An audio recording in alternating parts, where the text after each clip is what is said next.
మీ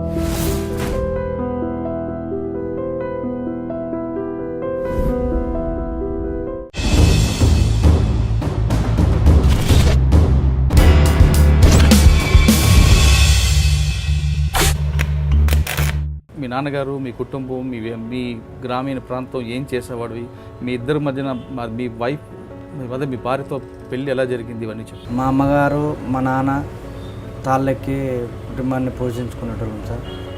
ఈ అమ్మాయి మ్యారేజ్ చేసుకున్నాం సార్. మ్యారేజ్ చేసుకున్నాక 2-3 సంవత్సరాలు బాగానే ఉన్నది. ఒక పాప పుట్టింది సార్. బాగానే సాగింది సార్. ఇంకా వాళ్ళ అమ్మ నాన్న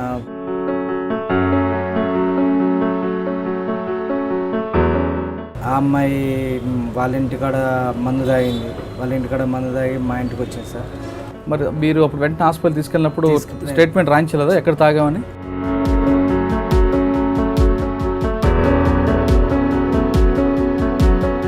చనిపోయిన తర్వాత మీకు పోలీసులు ఏమని చెప్పారు? వాళ్ళు మా హాస్పిటల్ తీసుకువచ్చి నైట్ 12 గంటల వరకు మా ఇంటికి అడిగారు సార్. అప్పుడు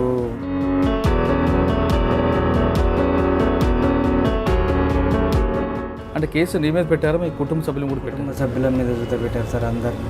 అంటే జైలుకి వెళ్ళిన తర్వాత ఏమనిపించింది? మేము చేయని నేరానికి ఇలాంటి అనుభవిస్తున్నాం. ఇలాంటి పరిస్థితి ఎవరికి రాకూడదు. పాపం చూడాలని ఎప్పుడు అనిపించలేదు? అనిపించింది సార్. అనిపిస్తే మనం లోపలనే ఉన్నాం కదా సార్. అప్పుడు మా పాపం చూడాలి అని అంటే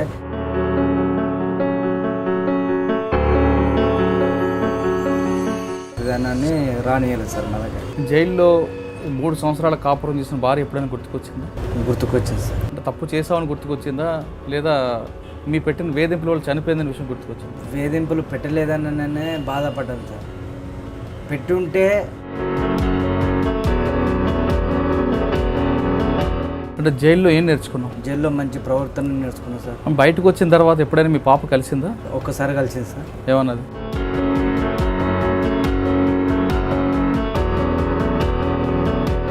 ఇప్పుడు కొంతమంది యువకులు నేరం చేసి జైలుకి వెళ్ళాలనుకుంటారు, లేదా జైలుకి వెళ్లకుండా పోలీసులు తప్పించుకొని తిరగాలి అని, తక్కువ టైంలో డబ్బులు అని ఎంజాయ్ చేయాలనుకుంటారు. అటువంటి వాళ్ళకి నువ్వు ఇచ్చే మెసేజ్ ఏంటి? మనం కష్టం తగ్గట్టు ఫలితం రావాలని అనుకుంటే కష్టపడి పని చేసుకోవాలి సార్. ఈ నేరం చేయడానికి అది ఇవ్వాలా రేపు, అంతేగాని మళ్ళీ ఏ రోజునైనా కానీ మళ్ళీ అలాగనే అవుతుంది కదా సార్. అలాంటి పని ఎవరు చేయకూడదు సార్. వెల్కమ్ టు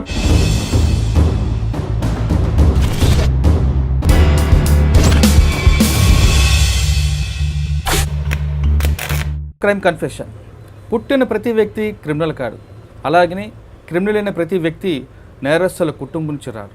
పరిస్థితుల ప్రభావం, క్షణికావేశంలోనో లేదా చెడు స్నేహంతో నేరాల బాట పట్టి జైలుకి వెళ్ళిన తర్వాత అక్కడ అధికారుల యొక్క ప్రవర్తనతో మారి తిరిగి జనజీవన స్రవంతిలో కలుస్తున్న వారిని పరిచయం చేసే ఈ కార్యక్రమంలో ఈ వారం మన గెస్ట్ మాడూరు రాజు అనే వ్యక్తి 304Bలో అరెస్ట్ అయ్యారు. అంటే భార్యని చంపిన, వరకట్న వేధింపుతో భార్యకి చంపినట్లుగా అతని మీద నేరం రుజువైంది. జైలు జీవితం అనిపించి బయటకు వచ్చి ప్రస్తుతం వరంగల్లో పెట్రోల్ పంపులో పనిచేస్తున్నారు. అయితే అతను 304Bకి ఎందుకు చేయాల్సి వచ్చింది, అతను నిజంగా చేశారా లేదా అనే విషయాన్ని పక్కన పెడితే, జైలుకి వెళ్ళిన తర్వాత అతనిలో ఎలాంటి మార్పు వచ్చింది, జైల్లో అతను ఉన్నప్పుడు అతని కుటుంబ సభ్యులు ఎలాంటి ఇబ్బందులు పడ్డారనే విషయాన్ని రాజు నడికి తెలుసుకుందాం. రాజు నమస్తే. రాజు, 304B మీ మీద 304B ఎందుకు చేయాల్సి వచ్చింది? అంటే 304B అంటే తెలుసు కదా, డౌరీ ప్రొహిబిషన్ యాక్ట్లో మీ భార్యని వరకట్నం కోసం వేధించి ఆ వేధింపులో భాగంగా ఆమెని చంపడం కానీ, లేదా ఆమె చావుకు కారకుడుగా నువ్వు అన్నట్లుగా నీ మీద నేరం రుజువై జైలుకి వెళ్ళావు. అసలు ఆ రోజు ఏం జరిగింది అనే విషయాన్ని చెప్పే ముందు ఒకసారి మీ నాన్నగారు, మీ కుటుంబం, మీ గ్రామీణ ప్రాంతం ఏం చేసేవాడివి, మీ ఇద్దరి మధ్యన మీ వైఫ్ మీ భార్యతో పెళ్ళి ఎలా జరిగింది, ఇవన్నీ చెప్పు. మా అమ్మగారు మా నాన్న తాళ్ళెక్కి కుటుంబాన్ని పోషించుకునేటోళ్ళం సార్. ఈ అమ్మాయి మ్యారేజ్ చేసుకున్నాం సార్. మ్యారేజ్ చేసుకున్నాక 2-3 సంవత్సరాలు బాగానే ఉన్నది. ఒక పాప పుట్టింది సార్. బాగానే సాగింది సార్. ఇంకా వాళ్ళ అమ్మ నాన్న వాళ్ళ దగ్గరికి వెళ్ళి ఇట్లా ఒత్తిడి పోవడం జరిగింది సార్. జరిగి ఇవన్నీ ఉన్నాయి సార్. అట్లా జరగడం వల్ల ఆ అమ్మాయి వాళ్ళ ఇంటికాడ మందు తాగి మా ఇంటికి వచ్చింది సార్. మా ఇంటికి వచ్చినాక నేను ట్రాక్టర్ తోలుతున్నా సార్. అప్పుడు ట్రాక్టర్ తోలుతుంటే వచ్చి ఫోన్ చేసి ఇట్లా మంద అయినా అని నన్ను ఫోన్ చేస్తే ఇంటికి వచ్చాను సార్. ఇంటికి వచ్చి ఎందుకు తాగినావు అని అంటే అక్కడ గొడవ అయింది, ఆ గొడవ వల్ల నేను వచ్చాను అని చెప్పాను సార్.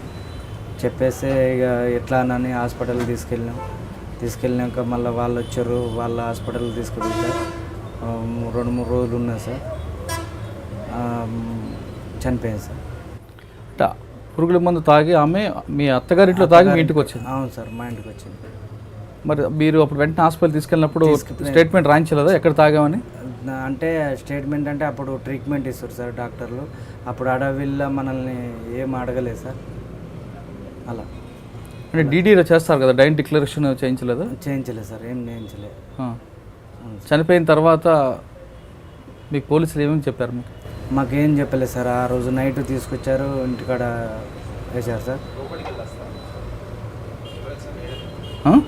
వాళ్ళు మా హాస్పిటల్ తీసుకువచ్చి నైట్ 12 గంటల వరకు మా ఇంటికాడ వేశారు సార్. అప్పుడు మనం ఆల్రెడీ నిద్రలో ఉన్నాం, మనకేం తెలియదు అప్పుడు. అవును సార్, అట్లా. ఓకే, కానీ మీ పాప చనిపోయిన తర్వాత మీ పాప ఎక్కడ ఉందా? పాప ఇప్పుడు మా అత్తగారి ఇంటికాడ ఉంటుంది సార్. ఇప్పుడు కదా? అప్పుడు మా అత్తగారి ఇంటికాడనే ఉన్నది సార్. చాలా ఇబ్బందులు పెట్టారు సార్ మమ్మల్ని. అంటే కేసు నీ మీద పెట్టారా, మీ కుటుంబ సభ్యులు కూడా? కుటుంబ సభ్యుల మీద జూత పెట్టారు సార్, అందరిని, ఫ్యామిలీ మొత్తం. అంటే జైలుకి వెళ్ళిన తర్వాత ఏమనిపించింది? జైలుకి వెళ్ళినాక మేము చేయని నేరానికి ఇలాంటి అనుభవిస్తున్నాము. ఇలాంటి పరిస్థితి ఎవరికి రాకూడదు, ఇలాంటిది ఏ సొంటోళ్ళకైనా రాకూడదు సార్ అని మేము ఎప్పటికి రోజుకు కుమిలి ఉండేవాళ్ళం సార్. మాకు జైలు అధికారులు మాకు మంచి ప్రోత్సహించి మమ్మల్ని మంచిగా చూసుకొని మాకు ఇలాంటి అవకాశాన్ని మాకు అంటే జైలుకి వెళ్ళిన తర్వాత, జైలు లోపలికి వెళ్ళిన తర్వాత మీకు అధికారులు అందరూ బాగానే చూసుకున్నారని చెప్తున్నావు, కానీ పాపం చూడాలని ఎప్పుడు అనిపించలేదు? అనిపించింది సార్. అనిపిస్తే మనం లోపలనే ఉన్నాం కదా సార్. అప్పుడు మనకు ఎవరు తీసుకొచ్చి ఎవరు రేపు ఇస్తారు సార్, మనకి ఎవరు ఇవ్వరు కదా సార్. చూపించడానికి చూస్తే ఎవరు రారు కదా సార్. కానీ ఎప్పుడు ఒక్కరోజు కూడా పాప కల్లోకి రాలేదా? వచ్చేది సార్, వచ్చింది. మనం ఏం చేస్తాం సార్, సార్లకు చెప్తే సార్లు చేద్దాం అని అంటారు. మనం పోవడానికి కానీ చూపెట్టడానికి కానీ ఎవరు వస్తారు సార్. జైలు అంటే పల్లెటూరులకు ఎలా ఉంటుంది సార్, భయం అనేది ఉంటుంది కదా సార్. అలా ఎందుకంటే పాప తల్లి లేని పాప, తండ్రి ఏమో జైలు పాలయ్యారు, ఆమె కూడా చూడాలని ఉంటుంది కదా? ఉంటుంది సార్. అంటే జైల్లో ఉన్నప్పుడు ఒక్కసారి కూడా పిలిపించుకోలేదు నువ్వు? రాలేదు సార్. రమ్మంటే చూస్తా వాళ్ళని చూస్తా రమ్మని చెప్పాం సార్. మా పాపను చూడాలి అని అంటే మేము చూపెట్టాం. మళ్ళీ మీకు మీ దగ్గరికి అవుతుంది, మా పాప మీ దగ్గరికి అవుతుంది, మళ్ళీ అది అవుతుంది ఇది అవుతుంది అని రానియలేదు సార్ మా దగ్గర. జైల్లో 3 సంవత్సరాల కాపురం చేసిన భార్య ఎప్పుడైనా గుర్తుకొచ్చిందా? గుర్తుకొచ్చింది సార్. అంటే తప్పు చేసామని గుర్తుకొచ్చిందా, లేదా మీ పెట్టిన వేధింపుల వల్ల చనిపోయిందనే విషయం గుర్తుకొచ్చింది? వేధింపులు పెట్టలేదనే బాధపడ్డాం సార్. పెట్టుంటే ఈ శిక్షకు అర్హతుని కావచ్చు అని అనిపించింది సార్. ఈ ఎన్ని బాధలు పెట్టకుండా కానీ ఇట్లాంటి శిక్ష పడ్డది మాకు. ఇలాంటి పరిస్థితి ఎవరికి రాకూడదు, ఇలాంటి వాళ్ళకైనా రాకూడదు అని మేము అనుకున్నాం సార్. అంటే జైల్లో ఏం నేర్చుకున్నాం? జైల్లో మంచి ప్రవర్తన నేర్చుకున్నాం సార్. నేర్చుకొని ఎప్పుడు బయటకు వచ్చావు? బయటకు వచ్చాను సార్. బయటకు వచ్చినప్పుడు జైలు బయట ఎవరు ఉన్నారు? జైలు బయట అమ్మ నాన్న ఉన్నారు సార్. మీ పాప రాలేదు? పాప రాలేదు సార్. అమ్మ నాన్న ఉన్నారు సార్. బయటికి వెళ్ళినాక ఇంటికి పోయినాక 2-3 రోజులకు ఇక్కడికి వచ్చి సూపరింటెండెంట్ సార్ను అడిగి, సార్ మరి మాకు పేదోళ్ళం సార్, చేసుకుంటే బతికొట్టోళ్ళం సార్, మాకేమన్నా పని కల్పించండి సార్ అని అంటే, మాకు దేవునిలాగా బాబు ఇక్కడ చేసుకోండి అని మాకు జైలు అధికారులు, సూపరింటెండెంట్ అందరూ మాకు ఇక్కడ చేసే కిరణ్ సార్ కానీ రాకేష్ సార్ కానీ వీళ్ళందరూ సార్ మంచి మాకు ప్రోత్సహించి మంచిగా బాగా చూసుకుంటారు సార్ మమ్మల్ని. మాకు ఇప్పటివరకు అయితే హ్యాపీగా ఉన్నది సార్. మాకు ఇలాంటి సంతోషం బాగానే ఉంది సార్. బయటకు వచ్చిన తర్వాత ఎప్పుడైనా మీ పాప కలిసిందా? కలవలేదు సార్. ఒక్కసారి కలిసింది సార్. ఏమన్నది? పండుగకు, పెత్రాన్స్ పండుగకు ఫోన్ చేశారు సార్. ఫోన్ చేసి డాడీ డ్రెస్ ఇదే అని అడిగారు సార్. అడిగితే అమ్మ తెస్తా అమ్మ అని పోయి వాళ్ళ ఊరు సర్పంచ్ ఉంటే ఆ సర్పంచ్కి కలిసి ఆ సర్పంచ్తో మాట్లాడి, మరి మేమండికి ఇట్లా ఫోన్ చేసి మరికి ఇట్లా అన్నారు అంటే, సరే పట్టుకరా నీ బిడ్డే కదా అని పట్టుకపోయి ఇచ్చాం సార్. ఇక అప్పటి నుంచి ఇక ఇప్పటి వరకు మనకు ఏం ఏం మెసేజ్ రాలేదు సార్. ఇక ఆ పాపను చూడాలి, దగ్గర తీసుకోవాలనిపించిందా? తీసుకున్నా సార్, తీసుకున్న డ్రెస్ కొనిచ్చిన, పాపని ఎత్తుకున్నా, మంచిగానే ఉన్నాం సార్. ఇప్పుడు దగ్గర ఉంది, మీ దగ్గర ఉందా? మా దగ్గర లేదు సార్, ఇప్పుడు వాళ్ళ అమ్మగారి ఇంటికన్నా ఉన్నది. ఇప్పుడు పోయి అడిగితే మేము ఇయ్యము అని అంటుర్రు సార్. సరే ఇక వాళ్ళు వీళ్ళు ఉండి ఎన్ని రోజులు ఉన్న అబ్బాయి దగ్గరికి కదా పోయేది, మీరు ఎన్ని రోజులని చేస్తారని మళ్ళీ వాళ్ళ ఊళ్ళో పెద్ద మనుషులకి ఇట్లా వీళ్ళు అన్నారు సార్. చెయ్యని నేరానికి జైలుకి వెళ్ళావు, శిక్ష అనుభవించి బయటకు వచ్చావు, జైలధికారుల పుణ్యమాన్ని పెట్రోల్ పంపులు పనిచేస్తున్నావు. కొంతమంది ఈ నేరం మీద లోపలికి వెళ్ళి మరింత నేరస్తుగా మారడం కానీ, లేదా మీ మీద ఎవరైతే కేసులు పెట్టారో వాళ్ళ మీద పగా ప్రతీకారం తీర్చుకోవాలనుకుంటారు. అటువంటి వాళ్ళకి మీరు ఇచ్చే మెసేజ్ ఏంటి? అలాంటిదైతే మళ్ళీ చేయరు సార్. అలాంటి మళ్ళీ వేరే దానికి దారి తీయడానికి అలాంటి ఆలోచన రాదు, అలాంటి అవకాశం రాదు సార్. ఇలాంటి జైలుకి వెళ్ళిన వాళ్ళు చాలా అనుభవించి ఉంటారు కాబట్టి, ఏళ్ళు తరబడి ఉంటారు కాబట్టి చాలా బాధలు పడతారు సార్. భార్య పిల్లలు వీళ్ళందరూ గుర్తుకొచ్చి ఇంటికాడ అన్నీ కోల్పోయి మేము ఈ విధంగా అయితే మీ అనని ఆలోచనతో రోజు కుమిలి పండుకునేటప్పుడు కానీ తినేటప్పుడు కానీ ఏడుస్తారు సార్, బాధపడతారు, బాగా బాధపడతారు సార్. అలాంటి దానికి మళ్ళీ నేరం అనేది చేయకుండా ఉండడానికి ఇది అసలు జరగదు సార్. ఇది నేరం అనేది మళ్ళీ జరగదు.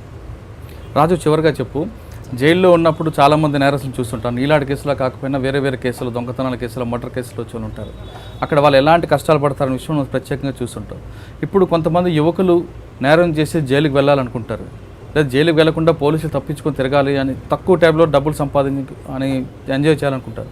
అటువంటి వాళ్ళకి నువ్వు ఇచ్చే మెసేజ్ ఏంటి? అలాంటిదంటే ఇక అది మూర్ఖులు అనేది ఉంటుంది సార్. ఇక అలాంటిది అయితే చేయలేరు సార్, ఇవ్వలేని. ఒకసారి జైలుకి పోయి ఇచ్చినామంటే మీరు కాదు, కొత్తగా నేరం చేయాలనుకుంటున్న వాళ్ళకి ఈ సలహా ఏంటి? కొత్తగా కొంతమంది బయట తిరుగుతారు కదా, వాళ్ళు కష్టపడకుండా పైసలు సంపాదించకుండా నేరం చేసి సంపాదిస్తుంటారు. అటువంటి వాళ్ళకి అలా నేరాలు చేసి సంపాదించమంటావా, లేదా కష్టపడి పని చేయమంటావా? కష్టపడి మనం కష్టం తగ్గట్టు ఫలితం రావాలని అనుకుంటే కష్టపడి పని చేసుకోవాలి సార్. ఏదో ఒక పని చేసుకొని బతకాలి సార్. ఈ నేరం చేయడానికి అది ఇవ్వాలా రేపు, అంతేగాని మళ్ళీ ఏ రోజునైనా కానీ మళ్ళీ అలాగనే అవుతుంది కదా సార్. అలాంటి పని ఎవరు చేయకూడదు సార్. కష్టపడి పని చేయండి, నేరాలు చేసి డబ్బులు సంపాదించొద్దు అని మాడూరు రాజు చెప్తున్నారు. ఒకసారి జైలుకి వచ్చిన తర్వాత అక్కడ పరిస్థితి చాలా దారుణంగా ఉంటుంది. ఎంత తిండి పెట్టినా కుటుంబ సభ్యులు దూరం అవుతాం, ఆ మనోవేదన తట్టుకోవడం చాలా కష్టం అని రాజు చెప్తున్నారు. అయితే రాజులాగా అందరూ నేర్చుకోవాలి, రాజులాంటి కేసులు కాకుండా రాజు దగ్గర మంచి సందేశం కనిపిస్తుంది. అంటే చెయ్యని నేరానికి జైలుకి వెళ్ళినా తిరిగి వచ్చి పగా ప్రతీకారులు బాట పట్టకుండా తిరిగి అతను జైలు అధికారులు చూపించిన పెట్రోల్ పంపులో పని చేసుకుంటూ కష్టపడి అతని కుటుంబాన్ని, తల్లిదండ్రుల్ని పోషించుకోవడానికి సిద్ధపడుతున్నారు. ఇది ఈ వారం మాడూరు రాష్ట్ర ఎక్స్క్లూజివ్ ఇంటర్వ్యూ. వచ్చే వారం మరో గెస్ట్తో మళ్ళీ కలుద్దాం. అంతవరకు నమస్కారం. మీరు చూస్తున్నారు ఐ డ్రీమ్ న్యూస్ని. మీరు చూస్తున్నది ఐ డ్రీమ్ న్యూస్. అంటే కళలని నిజం చేస్తూ ప్రజలకి నిజాలని కళల ద్వారా తీసుకొచ్చే ఐ డ్రీమ్కి మై బెస్ట్ విషెస్. మీరు చూస్తున్నది ఐ డ్రీమ్ న్యూస్. మీరు చూస్తున్నారు I dream channel. For more videos, please subscribe I Dream. మరిన్ని వీడియోల కోసం ఐ డ్రీమ్ ని సబ్స్క్రైబ్ చేయండి. Please subscribe I dream. And I'm very much satisfied with the way interview went on. Kindly subscribe to I Dream. For more videos, subscribe to iDream. And loads of fun entertainment and content. Do watch I Dream.